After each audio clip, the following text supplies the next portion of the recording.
નવસારીમાં પીવાના પાણીની ગંભીર સમસ્યાને લઈને કોંગ્રેસ દ્વારા પાલિકા કમિશનરને આવેદનપત્ર આપી અને જલદ આંદોલનની ચીમકી આપી છે।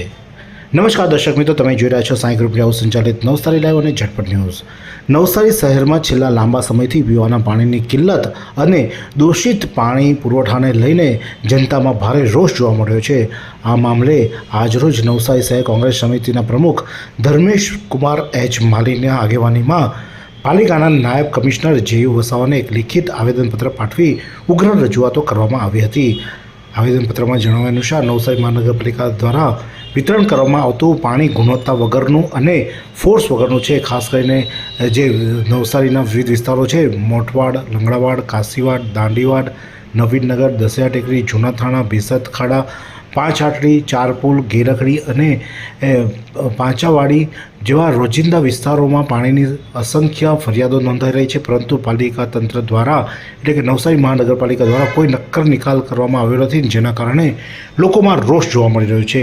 ત્યારે આ બાબતે સામાજિક કાર્યકર ઇકબાલ શેખ શું કહે છે, આવો સાંભળીએ। અત્યારે અમારા અહીંયા જે 6 મહિના જે પાણીની એવી સમસ્યા છે કે ગંદુ પાણી આવે છે અને ગંદુ પાણી પીવાથી રોગ પણ ફાટી ગયા છે, માણસો બીમાર પડ્યા છે। તે ઉપરાંત કે નવા ધોવાની તકલીફ પડે છે। અત્યારે અમારો રમજાન માસ પવિત્ર આવી રહ્યો છે 18 તારીખથી। રમજાન માસમાં પાણી અમને સારું ચોખ્ખું મળે તો અમારે નમાજના એમાં બધા તકલીફ નહીં પડે ને નવા ધોવામાં તકલીફ પડે, એવી રીતે પાણી ચોખ્ખું આપે તો સારું। તો જિલ્લા કોંગ્રેસ પ્રમુખ ધર્મેશ માળી શું કહી રહ્યા છે, આવો સાંભળીએ। નવસારી શહેર કોંગ્રેસ સમિતિ દ્વારા આજરોજ નગરપાલિકાની અંદર એક મોરચો લઈને અમે આવ્યા હતા પાણી બાબતે।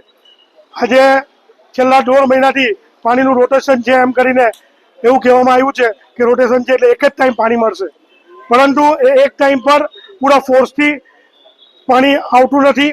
ડોહરું પાણી આવે છે અને ઓછા સમય માટે આવે છે, જેના કારણે લોકોને ટાઈમ પુકારી ગયા છે પાણી માટે।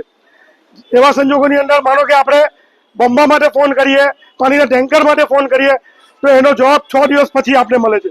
તો આવા સંજોગોની અંદર મારે એટલું જ કહેવાનું કે જ્યારે જળ સંચય મંત્રી આપણા નવસારીના સાંસદ શ્રી જો આપણા નવસારી ના હોય અને નવસારીની અંદર જ જો પાણીની આટલી મોટી બુમરાણ હોય તો આખા દેશને પાણીથી કેવી રીતે પૂરું પાડશે, મારે તો એ જાણવાની જરૂર છે। નવસારી મહાનગરપાલિકા દ્વારા આપવામાં આવતું પાણી પીવા લાયક ન હોવાથી શહેરીજનોએ ફરજિયાતપણે પાણી વેચાતું લેવું પડે છે। વિતરણ થતું પાણી અત્યંત ગંદુ અને દુર્ગંધયુક્ત હોવાથી લોકોના સ્વાસ્થ્ય સામે ખતરો પણ દેખાઈ રહ્યો છે।